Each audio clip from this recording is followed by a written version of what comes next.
first wave split and went around the right side of Hawaii and attacked from the bottom. Meanwhile, they hit the airfields on the way in.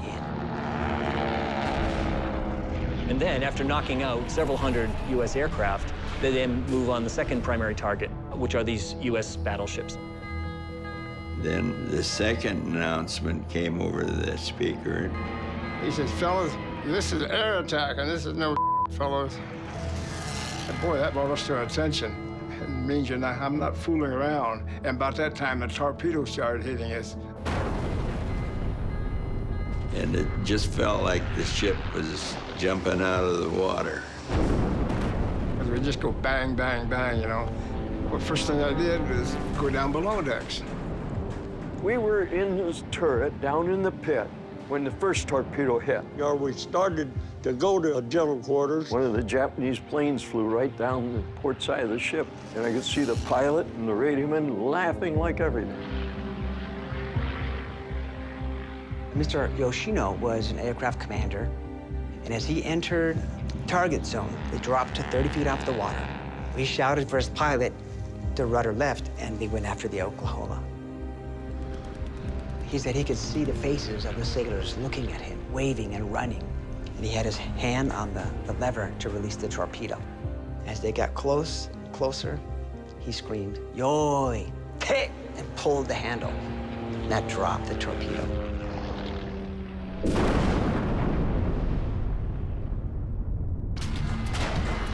We all ran to our battle stations. Mine was in number 4 turret handling room, which was about 3 decks down.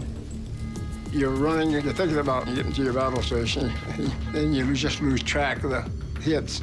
I had to run at this passageway, then go down this ladder. And another hatch, the ladder went straight down. Probably took me 5 or 6 seconds to get down there. I moved pretty fast in them days. I went down on a 3rd deck, and that hatch is 13.5 inches thick. And they started closing that hatch. I said to myself, well, I've been trained to be a loader on any aircraft, in case somebody gets hit or hurt, I could replace him. And I got out of there. As aerial torpedoes keep slamming into the ship, men are frantically attempting to escape from below deck. At the same time, the ship is being overwhelmed by water rushing in from the damage from the torpedoes. And the first instinct when the ship comes under attack is to establish watertight integrity by closing hatches so that flooding doesn't extend to other parts of the ship. Every time I went through a hatch, somebody else would dog it down. So I'm trying to undog one, and the other guy on the other side beating it down. When I got down into the handling room, somebody had spilled some oil on the deck down there. It was a steel deck, all shined up. There were so many people down there, and they're all jabbering. Most of that was panic sounds, especially when they started slipping on that deck and couldn't get up. When JC got to the radio room, his men were all unconscious. And he revived one man and took him up to safety, and then went down, revived another man and went up, and went down a 3rd time, brought another man up. Then all of a sudden we got hit by 3 torpedoes. Boom, boom, boom. All heck broke loose. I saw the planes diving everywhere and machine gun bullets flying all over. And everything on the starboard side started breaking loose. Then an armor-piercing shell came right through the top of our turret.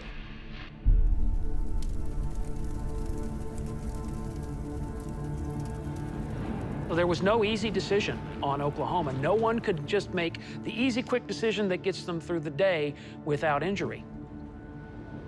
Everyone had to make some direct confrontation with life and death.